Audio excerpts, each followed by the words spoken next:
I guess it was Friday. There were two columns in two different papers that spoke directly into the way the different cultures work in America, left and right, left culture and right culture. Amazing, an amazing contrast.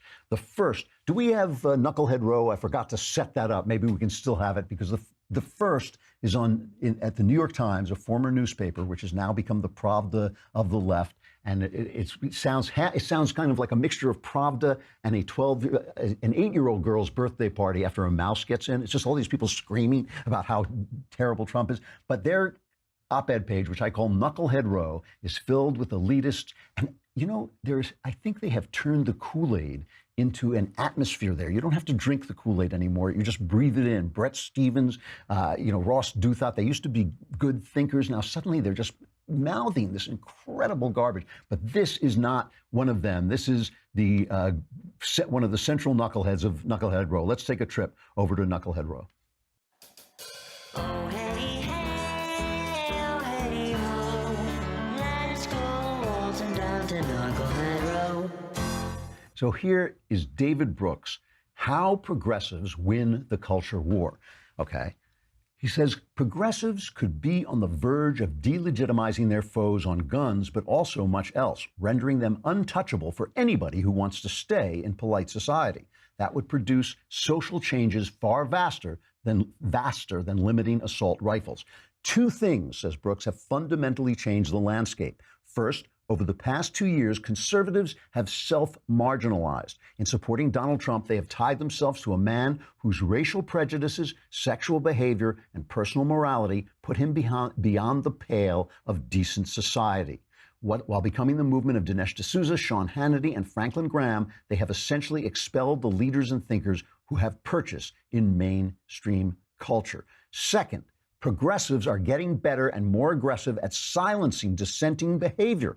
All sorts of formerly legitimate opinions have now been deemed beyond the pale on elite campuses. Speakers have been disinvited and careers destroyed. The boundaries are being redrawn across society. As Andrew Sullivan noted recently, workplace codes today read like campus speech codes of a few years ago. David Brooks goes on, there are a number of formerly popular ideas that can now end your career. The belief that men and women have inherent psychological differences, the belief that marriage is between a man and a woman, opposition to affirmative action. What's happening today is that certain ideas about gun rights and maybe gun ownership itself are being cast in the realm of morally illegitimate and socially unacceptable. Now, let me just pick this apart a little bit.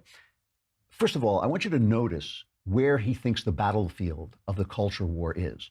Polite society, right? You're out beyond the pale, you deplorables, you're beyond the pale of decent society. Elite universities, the decent, the polite, the elite. This is where David Brooks of the New York Times thinks the culture wars are being fought. In other words, he thinks if he don't believe it, it don't matter, right? And what he doesn't understand is the entire question of what is decent, what is polite, and what is elite are under question. That's the culture war we're fighting. We suddenly have realized that the elites are not very elite except in their imaginations. We've suddenly realized their politeness is actually oppression, and we've suddenly realized that their decency is a complete fraud, as we saw with Barack Obama silencing opinions with the IRS and investigating his opposition with the Justice Department. We finally found that their decency is a charade. It's a complete charade. As I say about drawing the lines, when Guillermo del Toro says we don't believe in drawing the lines, that's a lie. They're just drawing the line in a different place to exclude you. And that's the second thing. The second thing is notice how they're going to achieve their cultural victory. It's by shutting you up by brute force. That's how it's going to be done. They're going to fire you. They're going to hunt you down. We're seeing this on YouTube as they demonetize conservative opinion. Who was it? Was it Facebook the other day that they knocked down the Babylon Bee? Because Babylon Bee is a very funny Christian satirical site. It's really as funny as The Onion at its best. And they knocked it down. What did they say? That CNN is putting their news in the spin cycle or something like this. And they said, that's not true. Snopes is Snopes, this liberal left-wing hit job of a fact checked this satire and found it wasn't true. It's nuts, but they have to shut you up because they can't win an argument. That's the whole point. Now, So that is how they're going to win. He thinks they're going to win by shutting you up, shutting you down, taking your career away if you say, for instance, that women and men have inherent psychological differences, which is true. So if you speak the truth, they're going to end your career, and that's how they're going to win the culture war, according to David Brooks, okay, in their elite universities and their polite society and their decent society. Now, here across the aisle at the Wall Street Journal, or as we call it, the grown-up stable, on the same day, there is an op-ed called "A Hillary Staffer Goes to CPAC" by Anafi Wahed. She starts this out by describing her liberal friends talking to her as she heads off to CPAC, where the base of the conservative base is. And she says, what are they saying to her? Be safe. Keep calling us. If you get murdered, don't get murdered. And she's going off to CPAC, where, of course, we murder liberals. You know, this is what they do. They eat them, too, I think. She says, to be sure, I'm a tiny, talkative South Asian woman who spent 4 months on Hillary Clinton's 2016 campaign staff. I wasn't exactly in my element, surrounded by people in Make America Great Again hats, chanting, lock her up, lock her up. But there was more to CPAC than that. In 4 days, I spoke with more than 100 conservatives, most of whom greeted me with open arms and thanked me for being there and having an open mind.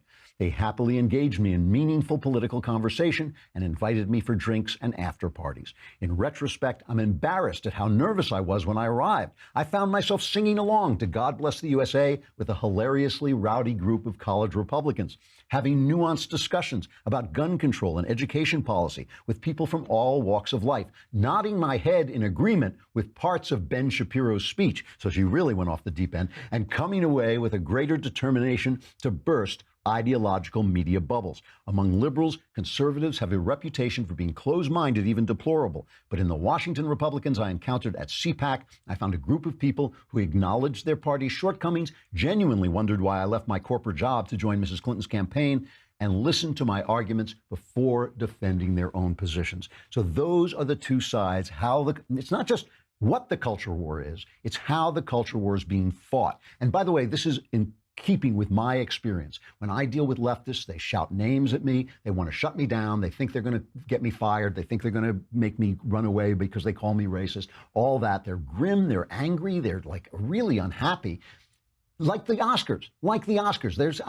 Who did the stuff they're yelling about at the Oscars? They did. Who molested the women? They did. Who kept black people out of positions of power in Hollywood? Not me. They did, So they're really, when they're yelling at you, they're yelling at themselves. You haven't done anything, but they're still yelling at you because they can't bear the fact of what they see when they look in the mirror.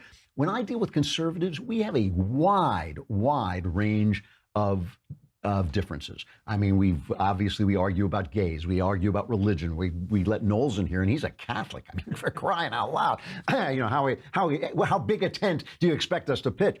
But, obviously we have devout Christians. We have a devout Jew. We have all these different points of view that fall within this big tent of conservatism. And we're desperate to argue with left-wingers. They won't come on the show. We ask them all the time, right? They will not come on the show because they don't want to be embarrassed. And they don't want to be tainted by being seen with somebody as evil as myself, which, okay, my wife's like that too. But in general, who is shouting people down? Who is silencing people? So my question is this: which is a more stable form of advance? To force people, to shut people up, to force them not to speak, A, the truth, and B, what they think, right? Because there are two things: their opinions, which they have the right to speak, and the truth, which they also have a divine right to speak. You're going to shut them down when they say those things. You're going to fire them. You're going to end their careers. You think that that's going to win? Or freedom, arguing, laughing. A lot of laughing goes on around here when we're arguing and all this. Freedom, the old American way. I do not think, maybe I'm too optimistic. I do not think you can win a culture war by brute force. Even the Soviet Union fell. Now, listen, I know millions died before that happened, and we don't want to see that happen here, but even the Soviet Union fell. The 1,000-year Nazi Reich gone. I know these tyrannies, they do a lot of damage, and the people who are lost forever, and they were unique, and there's nothing that can bring them back. It doesn't stop it from being a tragedy. I'm just saying that if David Brooks thinks the future of America is shutting people up, you know, the other thing that David Brooks doesn't realize is that's how we got Donald Trump in the first place. You kept shutting us up for 8 years. Barack Obama shut us up for 8 years. He ignored us for 8 years. He trolled us. And then America answered with a 2-word answer, which I will say was Donald Trump, though I don't think that was exactly what it is.